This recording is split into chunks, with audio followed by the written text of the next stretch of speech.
बिस्मिल्लाहिर्रहमानिर्रहीम। अस्सलामुअलैकुम नाज़रीन। बच्चे के रोने पर माँ कब्र से बाहर आ गई। बच्चा जब माँ की कब्र पर रो रहा था तो माँ की रूह कब्र से बाहर निकल आई। माँ क्या होती है और जब इसकी औलाद को तकलीफ़ पहुँचती है तो इस पर क्या बीतती है। आज का ये दिलचस्प वाक़या देखकर आपका ईमान ताज़ा हो जाएगा। ये दिलचस्प वाक़या आखिर तक ज़रूर देखिए। ये वाक़या है भारत के एक गांव का। इस गांव में एक गरीब औरत और इसका शौहर अपने बेटे के साथ रहते थे। नाजरीन, ये वाक़या उस औरत का है। वो औरत बहुत नेक और परहेजगार थी। इस औरत का नाम अमरीन था। अमरीन के घर में हर वो खुशी थी जो वो चाहती थी, लेकिन अल्लाह ने एक खुशी से इसे महरूम कर रखा था। वो खुशी थी औलाद की। इन दोनों मियाँ बीवी की कोई औलाद न थी। शादी को 5 साल गुजर गए थे। खानदान वाले अमरीन को तरह तरह की बातें सुनाते और ताने देते कि तुम बांझ हो, औलाद नहीं है। इसके शौहर को कहते कि दूसरी शादी कर लो, 5 साल हो गए इसकी बीवी से तुझे औलाद हासिल नहीं हुई। अमरीन जब लोगों की ये बातें सुनती तो दिल ही दिल में रोने लगती। वो अल्लाह से दुआएं करती कि या अल्लाह, मेरा ईमान तो तुझ पर है, तू मेरी दुआ नहीं सुनेगा तो कौन सुनेगा। ये लोगों की बातें मेरा दिल तोड़ रही हैं। अगर मेरी किस्मत में औलाद तूने नहीं लिखी तो मुझे नहीं पता, तू मेरी किस्मत में औलाद लिख दे, क्योंकि तू दुआ मांगने पर कबूल करता है। इसी तरह कुछ दिन गुजर गए। अल्लाह ताला ने अमरीन के तवक्कल का इनाम इसे दे दिया। एक दिन अमरीन की तबीयत खराब हुई। जब इसका शौहर इसे डॉक्टर के पास ले गया, डॉक्टर ने इन्हें बताया कि अमरीन पेट से है। ये बात सुनकर दोनों मियाँ बीवी खुशी से फूले ना समाए। अमरीन अल्लाह का शुक्र अदा करने लगी। अब वो बहुत खुश रहने लगी थी। जहाँ लोग इसे ताने देते थे, अब वही लोग इसकी तारीफ कर रहे थे कि अल्लाह ने इसके तवक्कल का इनाम इसे दे दिया। ये सब्र करती रही और लोगों की बातें सुनती रही। अमरीन बहुत खुश थी। इसका शौहर भी बहुत खुश था। आखिरकार जब अमरीन ने बेटा पैदा किया तो खुदा का करना ऐसा हुआ कि अमरीन इसी दर्द के साथ इस दुनिया से चली गई। अमरीन वफात पा चुकी थी। इसका शौहर एक तरफ खुशी देखकर और दूसरी तरफ अपनी बीवी की जुदाई देखकर बहुत परेशान था। वो अंदर से बिखर चुका था। एक तरफ अल्लाह ने बेटे की खुशी दे दी और इसी तरह मेरी बीवी मुझे छोड़कर चली गई। वो अपने बेटे को भी ना देख सकी। अब मैं क्या करूँगा? इसके बगैर मैं अपने बच्चों को कैसे पालूँगा? वो बहुत रोने लगा, क्योंकि इसे अपनी बीवी से बेइंतहा मोहब्बत थी। वो कहने लगा, तू मुझे छोड़कर मत जा, मैं तेरे बेटे की परवरिश तेरे बगैर कैसे करूँगा? लेकिन क्या हो सकता है, आजमाइश बहुत बड़ी थी। अल्लाह ताला ने इसे हौसला दिया और वो सब्र कर गया। वो अपने बच्चे का ख्याल रखने लगा। अमरीन की ख्वाहिश थी कि इसके बेटे का नाम मुजम्मिल हो, तो इसने अपनी बीवी की ख्वाहिश पर अपने बेटे का नाम मुजम्मिल रखा। मुजम्मिल दिन गुजरते गए बड़ा होता गया। वो इसकी अच्छी तरह परवरिश कर रहा था। इसे माँ की कमी कभी महसूस ना होने दी। इसे अच्छे स्कूल में दाखिल करवाया। अब वो इस मुजम्मिल की माँ भी बन चुका था और बाप भी। मुजम्मिल को कभी इस बात का एहसास नहीं हुआ कि इसकी माँ नहीं है, क्योंकि बाप ने इसे हर वो चीज़ जो मुंह से निकालता फौरन पूरी कर देता। वो हमेशा खुश रहता। इसे माँ की कमी कभी महसूस ना होती। इसका बाप इसकी आंख में कभी आंसू ना आने देता, क्योंकि वो इससे बेइंतहा मोहब्बत करता था। लोग इसकी तारीफ करते कि बीवी के मरने के बाद वो अपने बेटे की कितनी अच्छी तरह परवरिश कर रहा है। वो बहुत खुश थे। इनकी ज़िंदगी बहुत अच्छी तरह गुजर रही थी। लेकिन कभी कभी इसे अपनी बीवी का ख्याल आता तो वो रोने लगता। बेटे के सामने तो ना रोता, लेकिन तन्हाई में जाकर ज़रूर रोता। इस तरह 4 साल गुजर गए। लोग अब इससे कह रहे थे कि तुम शादी कर लो, तुम्हारा बच्चा बड़ा हो रहा है, इसका ख्याल कौन रखेगा? जब तुम काम पर चले जाते हो तो तुम्हारा बच्चा घर में अकेला रहता है। किसी घर वाले को घर लाओ जो तुम्हारा घर चलाए, तुम्हारे बच्चे का ख्याल रखे, इसे माँ की कमी महसूस ना हो। वो इनकी बात मानकर एक खूबसूरत लड़की से निकाह कर लेता है। लड़की भी बहुत खूबसूरत थी। आदिल ने यह फैसला कर लिया कि शादी हो जाएगी तो बच्चे का ख्याल भी मेरी बीवी अच्छी तरह रखेगी। मुझे इस बात की फिक्र तो ना रहेगी कि मेरा बेटा घर में अकेला है। जब मैं काम पर चला जाता हूँ तो वो घर में अकेला होता है। जब इसकी शादी हो जाती है तो लड़की दुल्हन बनकर इसके घर आ जाती है। वो शादी की पहली रात अपनी बीवी को कहता है, ये मेरा बेटा है, इसका नाम मुजम्मिल है। इसकी माँ जब फौत हो गई तो मैंने इसकी परवरिश की। पैदा होते ही इसकी माँ फौत हो चुकी थी। मैंने शादी इसलिए तेरे साथ की ताकि तुम मेरे बच्चे को अपना बच्चा समझे और इसका अच्छी तरह ख्याल रखे। इसकी बीवी बहुत चालाक थी। वो लड़की कहने लगी, आप फिक्र ना करें, ये अब आपका नहीं बल्कि आज से मेरा भी बेटा है। आप ये फिक्र दिल से निकाल दें कि आपका बेटा अकेला है, इसे माँ की कमी महसूस हो ही नहीं सकती, क्योंकि आज से मैं इसकी माँ बनकर इसकी परवरिश करूँगी। वो लड़की, इसमें एक बुरी आदत थी कि वो खुद का बनाव सिंगार बहुत करती थी, क्योंकि वो अमीर घराने से आई थी। जिंदगी के दिन तो इसी तरह गुजर गए। आदिल अब बच्चे की तरफ से मुतमईन हो चुका था। इसे माँ मिल गई है और मेरी दूसरी बीवी इसका ख्याल रख रही है। बच्चा भी बहुत खुश था। इसका दिल नई माँ के साथ लग गया था। लेकिन ये औरत अब बच्चे से चिढ़ने लगी, क्योंकि वो इससे हसद करने लगी थी कि इसका बाप कितनी मोहब्बत करता है। इसे अगर मेरे बच्चे पैदा हुए तो ये इनसे इतनी मोहब्बत नहीं करेगा। वो औरत अब हसद करने लगी। वो अपनी सौतेली माँ का रूप दिखा रही थी। वो बच्चे को बुरी नज़रों से देखने लगी। जब कभी तो आदिल काम पर होता तो घर में वो अक्सर औकात इसे डांटती रहती और कहती कि मैं तेरी माँ नहीं हूँ, समझ आई, तुझे अब घर के काम तो खुद करने पड़ेंगे, मैं तुझे और नहीं खिला सकती। तेरे बाप के सामने तो मैं तुझसे मोहब्बत करती हूँ, लेकिन जब वो चला जाएगा तो मैं तेरे साथ ये बुरा सलूक करूँगी, क्योंकि तू मेरा बच्चा है ही नहीं। मैं तुझसे मोहब्बत कैसे कर सकती हूँ? मेरा होने वाला बच्चा ही मेरा असल बच्चा है और मैं इसी से मोहब्बत करूँगी। इसकी दुनिया में आने तक मैं तुझे इस घर से निकाल कर रहूँगी। वो औरत अब इससे जलने लगी। इसे बड़े बड़े काम करवाने लगी जो वो नन्ही सी जान ना कर सकता। वो हर वक्त रोने लगा। अब इसे अपनी माँ की कमी महसूस होने लगी थी, क्योंकि वो अब थोड़ा सा बड़ा हो गया। इसे अब कुछ समझ आने लगा था। वो अपने बाप को भी डर के मारे ना कहता। एक दिन इसकी माँ ने इसे बहुत जुल्म वाला काम करवाया था, तो वो रोता हुआ अपने बाप के पास आया।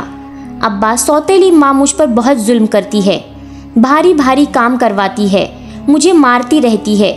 आपके जाने के बाद वो मुझे खाना तक नहीं देती और कहती है कि तू अगर अपने बाप को बताया तो मैं तुझे जान से मार दूंगी। वो नन्ही सी जान बर्दाश्त ना कर सका और अपने बाप को सारी बात बता दी। बाप को बहुत गुस्सा आया। वो अपनी बीवी को कहता है कि ये बच्चा क्या कह रहा है, क्या तूने इससे ऐसा कहा? तो वो मक्कार औरत रोने लगी, आंसू झूठे मूठे गिराने लगी, कहने लगी, क्या आप बच्चों की बात में आ जाते हैं? मैं भला ऐसा क्यों करूंगी? वो बच्चा ही ऐसे ही खेलते खेलते इसने ये बात कह दी। खैर, वो बाप तो बच्चे की बात पर यकीन नहीं करता कि ये बच्चा है, गलती से ऐसे ही कह दिया होगा। इसके जाने के बाद वो औरत कहने लगी, तेरी इतनी हिम्मत, तूने बाप को शिकायत लगा दी, जान निकाल दी, दफा हो जा मेरे घर से। वो जालिम औरत इस मासूम बच्चे को मारने लगती है, इस पर जुल्म करने लगती है कि चल निकल जा और वापस कभी मत आना। अगर तू वापस आया तो मैं तुझे जान से मार दूंगी। वो बच्चा था, डर गया, रोने लगा, कहने लगा, अम्मा ऐसा मत कहो, ऐसा मत करो, मेरे साथ मैं कहाँ जाऊँगा, मुझे डर लगता है। वो औरत कहने लगी, मैं तुम्हारी माँ नहीं हूँ, तुझे समझ नहीं आता, मैं तेरी सौतेली माँ हूँ, सौतेली माँ, मैं सगी माँ नहीं हूँ। निकल जाओ इस घर से, इस घर में सिर्फ मेरा बच्चा रहेगा। वो बच्चा था, वो डर के मारे घर छोड़कर निकल गया और भूखा कई दिन भटकता रहा। गलियों से, कूड़ों से बचा कुचा खाना उठाकर वो खा रहा था। इसकी जिंदगी अब वीरान हो चुकी थी। वो बच्चा भिखारी बन चुका था। वो कबाड़ इकट्ठा करके बेचने लगा। जब शौहर शाम को घर आया तो इसकी बीवी रो रही थी, इसकी चीखें निकल रही थी। वो बीवी से वजह पूछता रहा कि क्या हुआ है, बच्चा कहाँ है और तू ऐसे क्यों कर रही है? तो वो कहने लगी, हम लुट गए, बर्बाद हो गए, मेरे बच्चे को किसी ने अगवा कर लिया है। मैं सो रही थी, वो बच्चा बाहर खेल रहा था। जब मैं बाहर निकली तो कोई इसे अगवा करके लेकर चला गया। मैं क्या करूं? लाख कोशिशें की इसे ढूंढने की, लेकिन वो मुझे कहीं ना मिला। आदिल अपनी बीवी की मक्कारी को ना समझ सका। वो बीवी के मुंह पर झूठे आंसू देखकर पिघल गया और कहने लगा, ये सच है कि मेरा बेटा अगवा हो चुका है। इसकी बीवी झूठ मूठ का रोना रो रही थी और बहुत परेशान हुआ कि आखिर मेरा बच्चा कहाँ चला गया, किस कमबख्त ने इसे अगवा कर लिया। इसके पैरों तले ज़मीन निकल गई। वो बीवी को कहने लगा, चलो आओ मेरे साथ, चलो हम इसे ढूंढते हैं, अल्लाह करेगा मिल जाएगा। मेरी तो दुनिया ही उजड़ गई, मैं क्या करूँगा इसके बगैर, मैं कहाँ जाऊँगा। इस चालाक औरत के साथ गलियों में तलाश करने लगा। बहुत कोशिश करने के बाद भी बच्चा ना मिला। आखिर बच्चा कहीं चला गया था। वो मुजम्मिल अब माँ की याद में रोता रहता। इसे अब अपनी माँ की याद आ रही थी कि ए मेरी माँ, अगर तू इस दुनिया में होती तो आज मैं ऐसे दर बदर ना फिरता। अब वो बड़ा हो चुका था, इसे सब कुछ समझ आने लगा था। एक दिन इसने सोचा कि मैं माँ की कब्र पर जाता हूँ और इसे सारा हाल बताता हूँ। वो बच्चा अपनी माँ की कब्र पर आ जाता है और ज़ोर ज़ोर से रोने लगता है, चीखने लगता है, चिल्लाने लगता है। ऐसे लग रहा था कि जैसे इसकी माँ इसे सुन रही हो। वो कहने लगा, माँ देख, तू मुझे छोड़कर चली आई और तेरे पीछे तेरे बच्चे को घर से निकाल दिया गया। इसका बाप भी इसे छोड़कर चला गया। सौतेली माँ ने मुझ पर जुल्म किया। तू मुझे छोड़कर कैसे चली आई माँ? माएँ तो अपने बच्चों का सहारा होती हैं, इनकी छत होती हैं। माँ के होते हुए बच्चे को कोई तकलीफ नहीं पहुँचती। देख तू यहाँ आ गई, तेरा बच्चा दर्द से चूर है, वो भूखा है कई दिनों से। माँ की रूह आ जाती है। अल्लाह का करना ऐसा होता है कि वो कब्र से बाहर निकल आती है। वो अपने बच्चे की तड़प देखकर बाहर आ जाती है। बच्चा जब अपनी माँ को आंखों के सामने देखता है तो वो खुशी से फूल उठता है। वो अपनी माँ को गले लगाता है। माँ की रूह बहुत दुखी थी।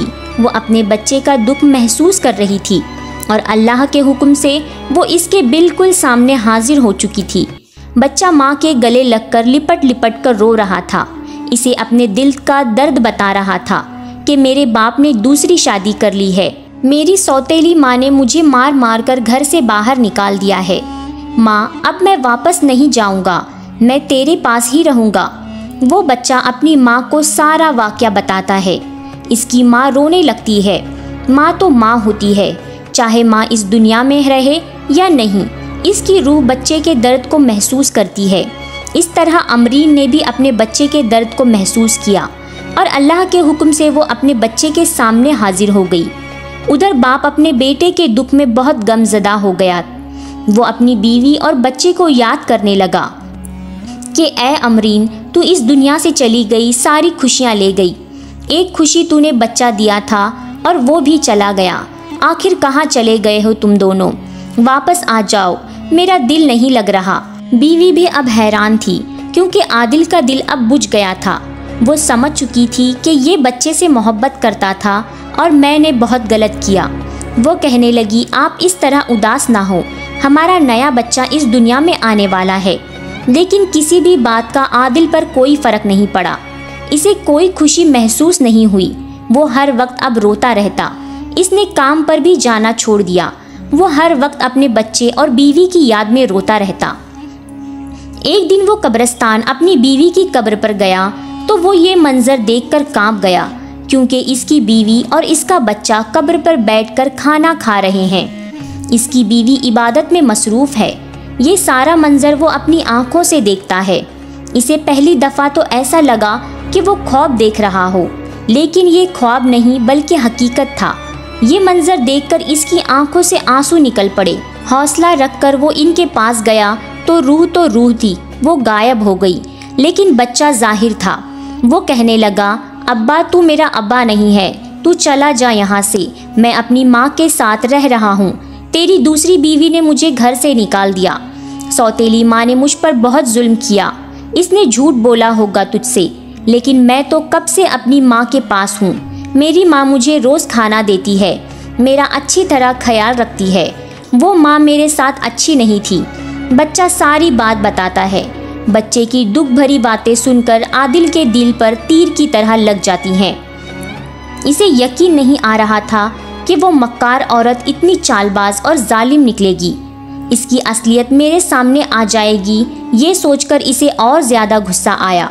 वो भागकर अपने बेटे को साथ लेकर आता है और अपनी बीवी को कहता है, ऐ चालाक औरत, तुझे शर्म नहीं आई? कितनी पत्थर दिल औरत है तूने मेरे बच्चे पर इतना जुल्म किया। तुझे शर्म नहीं आई? तू भी माँ बनने वाली है। ये नहीं सोचा कि ये तेरा बच्चा तो नहीं, लेकिन किसी और का बच्चा तो है। ये मेरा तो खून है। तूने ऐसा क्यों किया? तू इस घर में नहीं रहेगी। मैं तुझे इसी वक्त तलाक देता हूँ। बच्चा जो पैदा होगा वो मेरा होगा। अब तू यहाँ से निकल जा। मुझे कोई फर्क नहीं पड़ता कि तू कहाँ जाएगी, लेकिन मैं तुझे तलाक देता हूँ। तुझे आज़ाद करता हूँ। अपनी ज़िंदगी से दफ़ा हो जा। मुझे और मेरे बच्चे को सुकून से जीने दे। तू हमारी खुशियों में आग बनकर आई है और जलाकर राख कर दिया। अब तू इस घर में हमेशा के लिए नहीं रहेगी। फिर सारे मंसूबे नाकाम हो गए।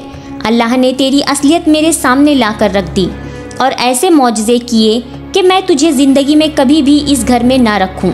वो इसे तलाक देकर घर से निकाल देता है। उधर वो अपने बच्चे मुजम्मिल के साथ हंसी खुशी ज़िंदगी गुजारने लगा। वो पुराने दुख भूल गया।